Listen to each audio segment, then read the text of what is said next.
Bonjour tout le monde. En fait, vous allez écouter un peu beaucoup de bruit parce que je suis dans un milieu public. Mais je vais essayer d'élever ma voix pour permettre à ce que vous puissiez écouter. Je viens juste pleurer. Je viens juste faire un SOS. En fait, la situation que les Moema d'aujourd'hui est en train de faire face,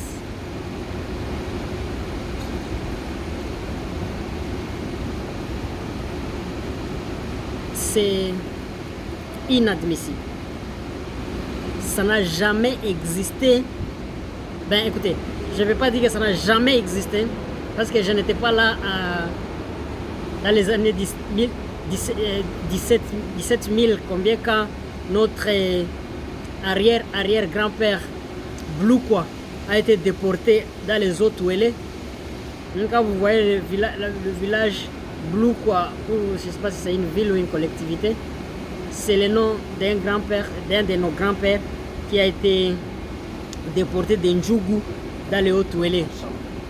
Connaissant la capacité guerrière de Mzee Bloukwa, j'espère que ça n'a pas été facile pour la communauté jusqu'à transférer un chef. Donc, je ne peux pas dire qu'on n'a jamais connu ça, mais seulement depuis 1909 ou 1911, là nous avions eu nos premières crises. Jusqu'à aujourd'hui, nous n'avons jamais connu la situation que nous traversons aujourd'hui. Aujourd'hui, les Moema est en débandade. Vous allez m'excuser un peu.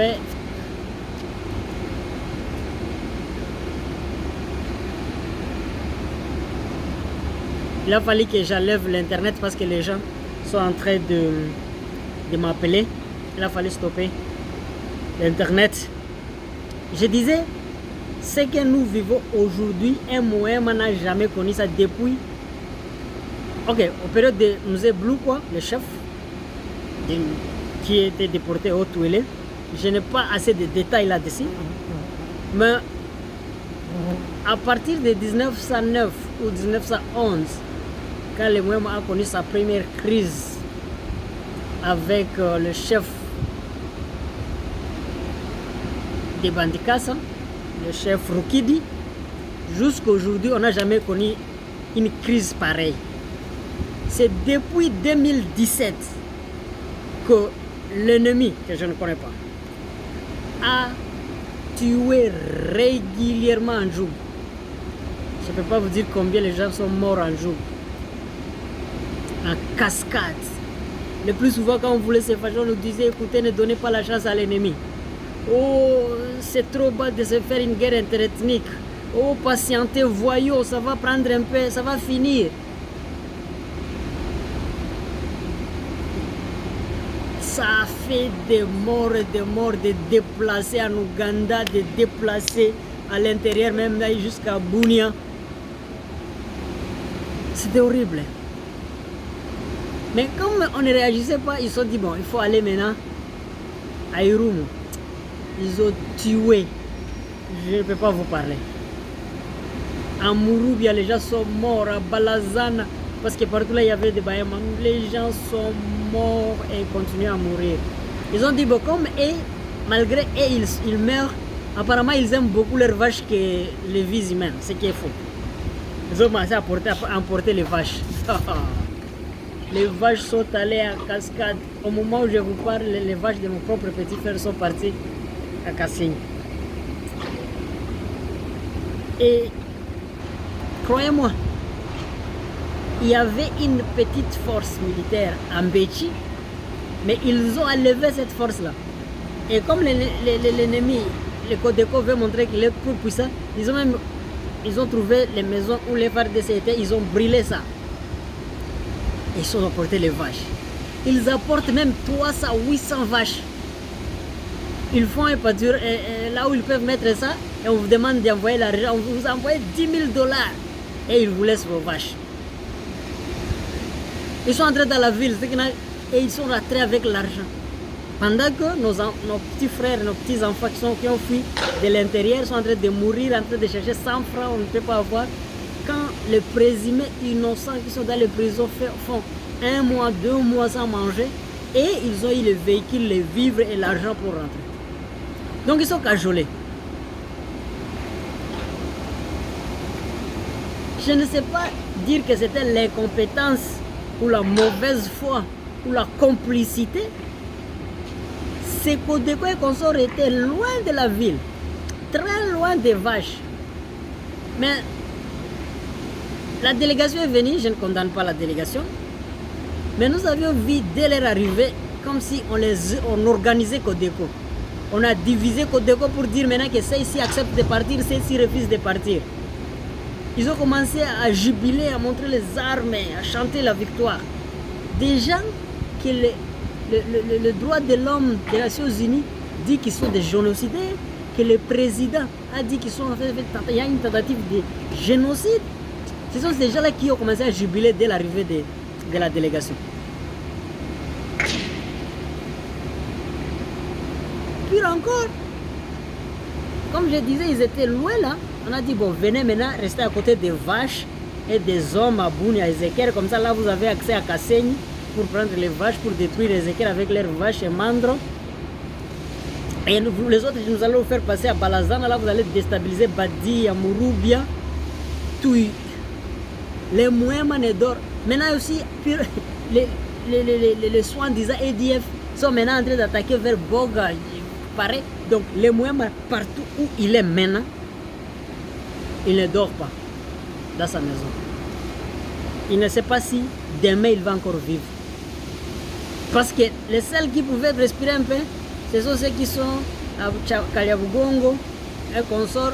Maintenant, Bourassi, maintenant, les FRPI, comme on menace qu'ils ne peuvent pas rentrer dans l'armée, qu'ils ne seraient pas intégrés, d'office, et aussi vont recommencer. Donc, tout Mouema là où il est, sauf celui qui est au diaspora, et je vais vous expliquer que même au diaspora, ça ne marche pas.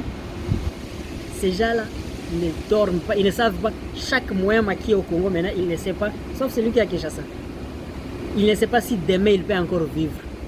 Si demain il sera encore vivant, il ne sait pas ça. Ceux qui sont au diaspora, ne dorment pas. Dernièrement, mon épouse ne comprenait pas. Des fois, je me réveille, je vais dans la salle de bain, comme si je partais me baigner, mais je n'avais pas le programme de me baigner. Je rentre au salon, je regarde, je ne trouve pas ce que je voulais faire. Je vais dans la salle, dans la salle où on lave les habits, mais il n'y a pas les habits à laver. Je rentre dormir et il me dit, mais qu'est-ce qui se passe? Je t'ai vu partir ici, tu es parti là. On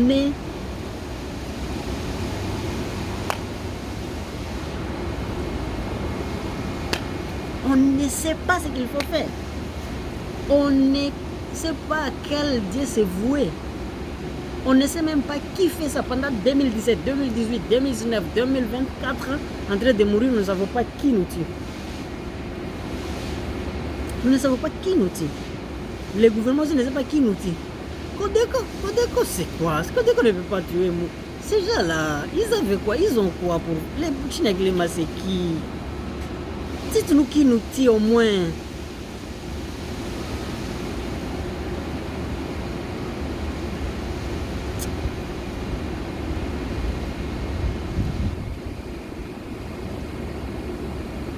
Non, mais...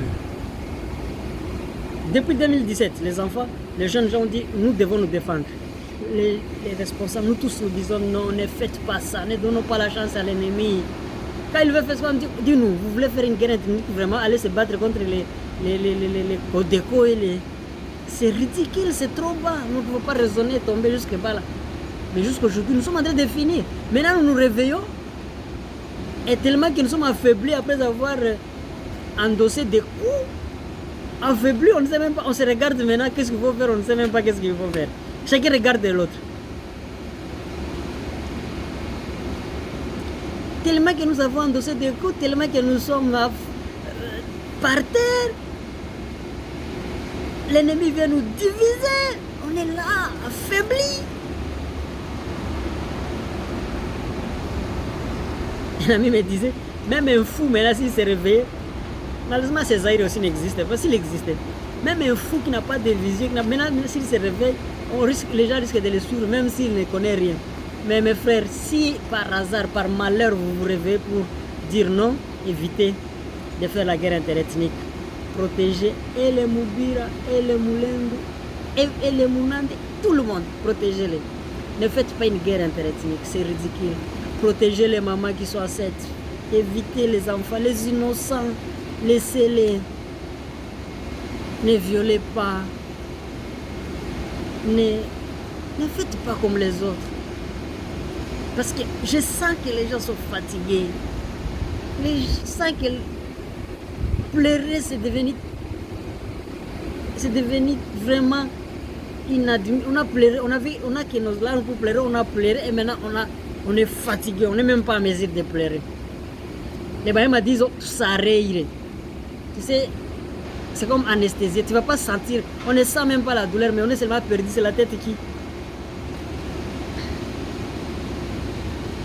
Panduku ni sadia si kodeko ye china kilima murumie si basi ni urumie asi. Celui que vous instrumentalise là, vous instrumentalise, qu'il nous pardonne basi. Kama tulikosa basi nusemea sitromba musama. Pardonnez-nous. Nos parents, nos mamans, nos sœurs ne dorment pas.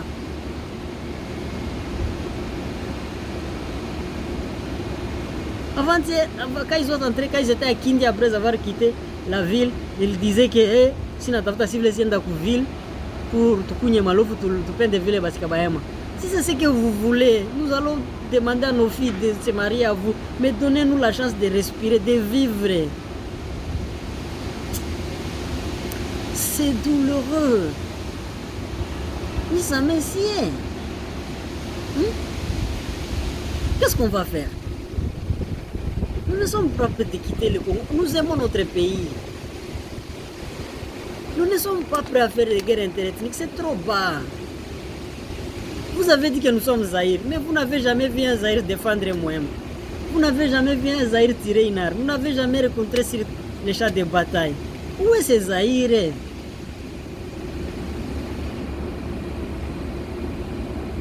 Please. Pour dire qu'il y a une complicité. Mais moi, on n'a jamais été divisé.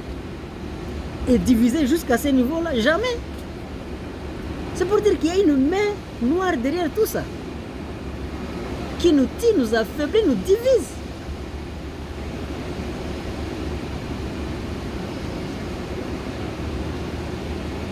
Mais croyez-moi, on ne peut pas diviser ce doigt ici, couper ça en deux, non. Vous ne pouvez pas. Vous ne pouvez pas.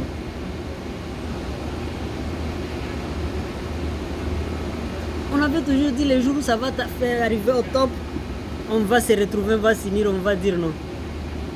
C'est arrivé au top, on n'arrive toujours pas à s'unir, ni à s'aimer, ni à quoi, ni à penser, ni à... Et on n'a jamais vécu cette situation depuis 1900. Parce que j'ai dit en 1700, Mzee Blue a été déporté, je ne connais pas cette histoire-là. Je peux seulement vous raconter l'histoire depuis Rukidi, le chef de Bahama qui était à Bunyagu. Ça, je peux raconter. C'était pas comme ça.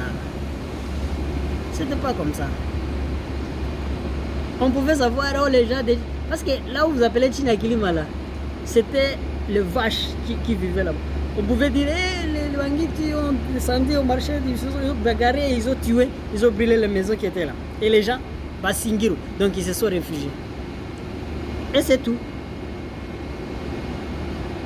Dans les 2001, qu'on sort, oui, on est mort, oui, c'était difficile. Mais c'était quand même, il y avait un contrepoids. C'était une force contre une force. Maintenant, ici, ce sont des innocents, des civils, des enfants, des gens sans protection ni défense Ils sont en train d'être massacrés.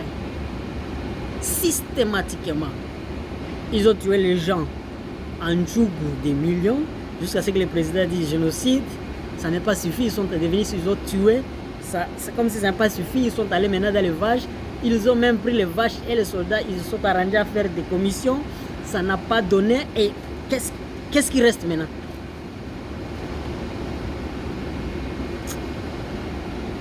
Mungu asamehe.